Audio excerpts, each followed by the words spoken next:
Welcome to Old Rare Files. If you enjoyed the content, please subscribe, become a member, and like our content. Decorated chamber inside the famous Sedlec ossuary in Kutna Hora, Czech Republic, a chapel known for its unusual interior made from human bones. A German soldier returns home to a cheering crowd during World War II, greeted with flowers and flags by civilians. Man walks alone near the Brandenburg Gate in Berlin during the Cold War, carrying a large wooden cross marked Humanity. Medical workers load a victim into a Red Cross ambulance. The pandemic spread across the world near the end of World War I and infected hundreds of millions of people. Immigrants wait at inspection counters inside an American immigration processing hall. Officials reviewed documents, registered arrivals, and checked identities before allowing newcomers to enter the United States. Young woman from the Soviet resistance captured in a rare photograph during World War II.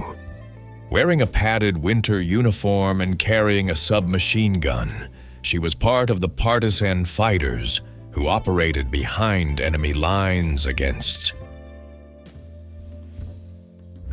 U.S. Army soldiers pose with several American bison, buffalo heads in the late 19th century. During this period, massive bison hunts occurred across the Great Plains. 3 soldiers sit inside a shallow trench during World War I. They wear steel helmets and carry rifles while resting briefly in the muddy battlefield. 2 exhausted soldiers rest beside stacked wooden beams during wartime. Soldiers often slept wherever they could, on planks, in mud, or against supplies, because fighting conditions were extremely harsh and rest opportunities were rare. A burned and destroyed car rests among debris inside a collapsed industrial structure following a wartime bombing raid. Native American men and a U.S. Army officer gather outside a canvas tent, studying a map together. Reflects the complex relationships and negotiations that took place during the era of frontier expansion. Integrated cafeteria scene in the United States during the early years of desegregation, when public spaces slowly began opening to people of all races after decades of segregation. An early radiation therapy machine is operated by doctors treating a patient in a hospital. Large rotating medical devices like this were used to direct radiation beams toward tumors, marking one of the early technological steps in modern cancer treatment.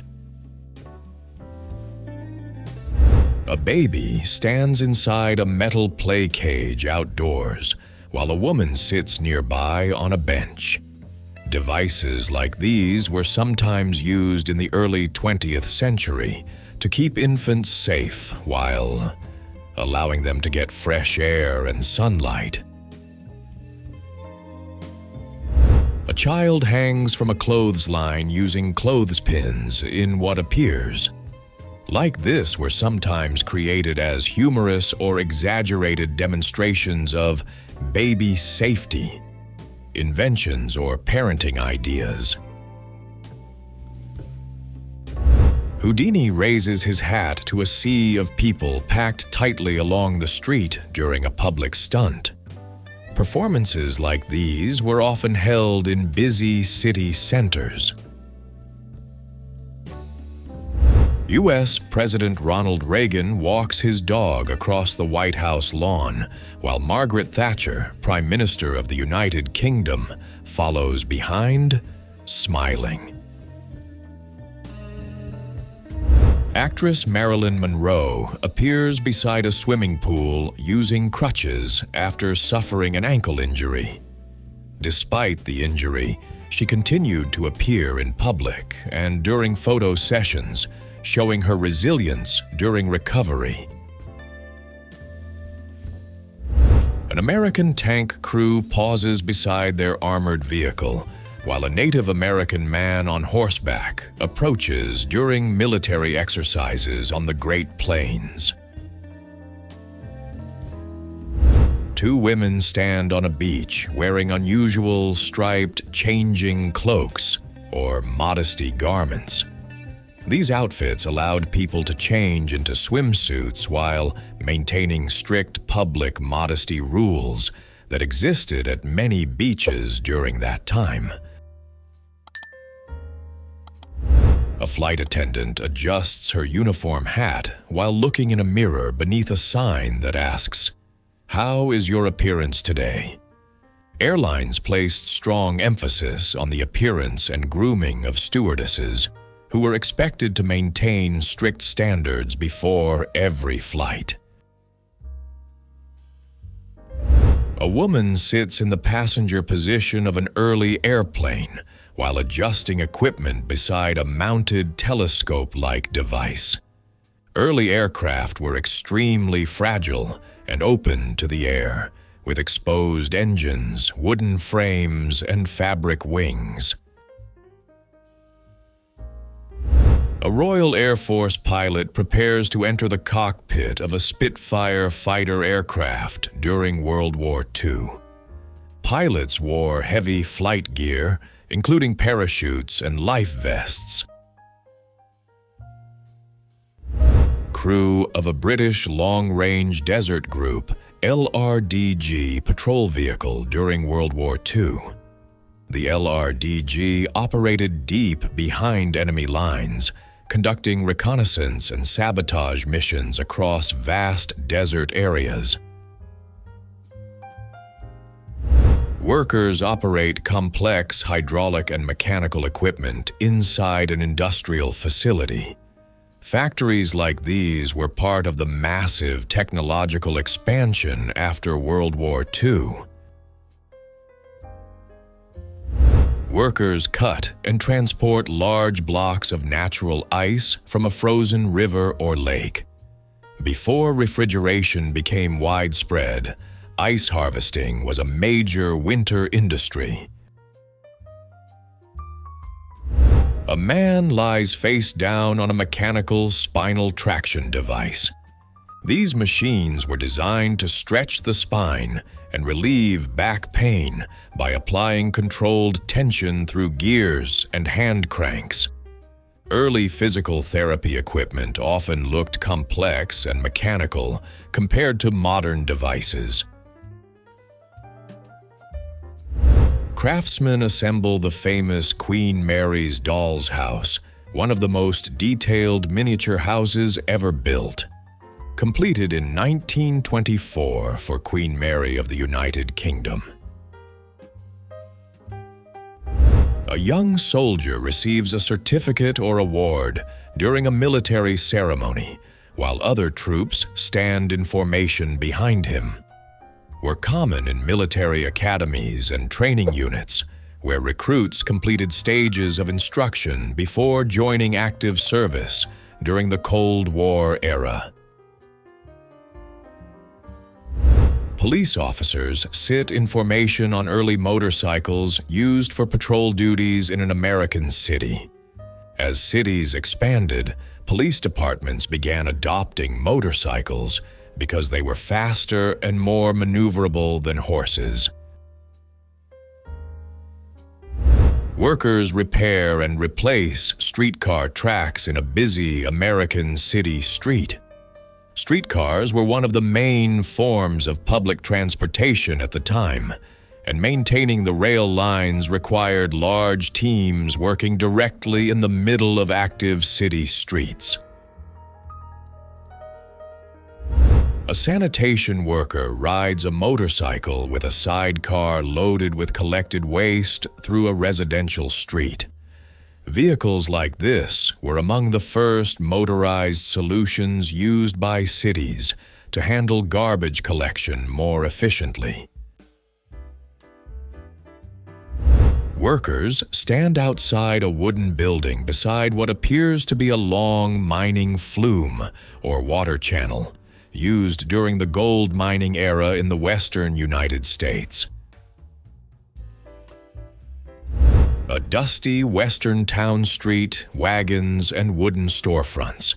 The sign, "Livery and Feed," marks a stable where travelers could rent horses or leave animals to be fed and cared for, an essential service in towns before automobiles existed. A specially designed Coca-Cola promotional vehicle. Vehicles like this were used by company advertising departments to transport promotional materials and help expand the brand's visibility. A close-up view of a motorcycle with a sidecar during a race. The passenger leans out of the sidecar to help balance the vehicle while turning at high speed, a technique that became essential in sidecar motorcycle racing. A racer celebrates beside a go-kart while holding a checkered flag at a small racing track. During the early years of karting, races were often organized on improvised tracks in parking lots or small circuits. Telephone operators ride in a service truck marked Bell Telephone, Chesapeake, and Potomac Telephone Company. These crews were responsible for installing and maintaining telephone lines when the network was rapidly expanding across American cities.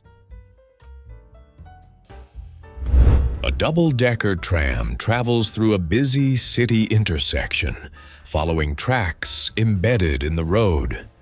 These electric trams were a primary form of urban transportation in many European cities. A flight attendant demonstrates an early overhead sleeping compartment installed in some aircraft cabins during the early days of commercial aviation. These unusual berths allowed passengers to lie down during long flights, similar to sleeping compartments found on trains. A storefront advertises a Fat Men's Shop, a clothing store that specialized in larger sizes. Specialty clothing shops began appearing in cities to serve customers who needed sizes not commonly offered in standard clothing stores. Several boys pose confidently in front of parked cars and an apartment building in what appears to be a New York neighborhood. Teenage boys gather outside a school building. Their clothing reflects the fashion of the era: tailored jackets, high-waisted trousers, slicked-back hair, and ties. Groups like this were often associated with early youth culture. A group portrait of women holding rifles during a training. These groups were part of emerging movements that encouraged women to participate in shooting sports, self-defense training, and sometimes national defense efforts during periods of global tension. Allied airmen gather beside a military aircraft during World War II, studying a map before a mission. Nose art featuring a woman's portrait is painted on the aircraft's fuselage. Female war correspondent poses with a large field camera and equipment during World War II. Women journalists increasingly worked on the front lines during the war, documenting battles, military life, and the impact of the conflict. Young woman posing on a sailing yacht while a sailor steers the vessel. During the post-World War II economic boom, yachting became a popular leisure activity among wealthy travelers and celebrities.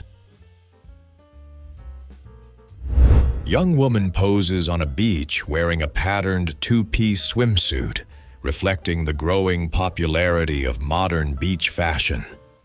During this period, bikinis and lighter swimwear began to replace heavier, more conservative styles from earlier decades.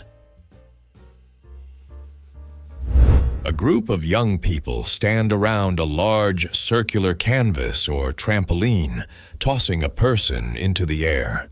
The group would pull the fabric tight and bounce someone upward, creating a dramatic moment captured from above. Children stand inside an artist's studio, surrounded by brushes, paints, and unfinished canvases. One painting on an easel appears to show a child's portrait in progress. An elephant reaches its trunk toward a car, while people watch nearby during what appears to be a circus or traveling animal exhibition. Crowd of soldiers and civilians examine a captured or damaged Renault FT tank during World War I. Early tanks often broke down or were abandoned due to mechanical failures, rough terrain, or combat damage. Men and a pack mule climb a steep, snow-covered mountain slope on the route toward. Before modern roads and vehicles reached high-altitude areas, travelers often relied on animals and manual climbing to transport supplies. Native American children and adults pose in front of a traditional brush shelter in Tombstone, Arizona. The structure behind them is a temporary dwelling built from branches and natural materials. Three young boys sit together on a small wagon in a city street.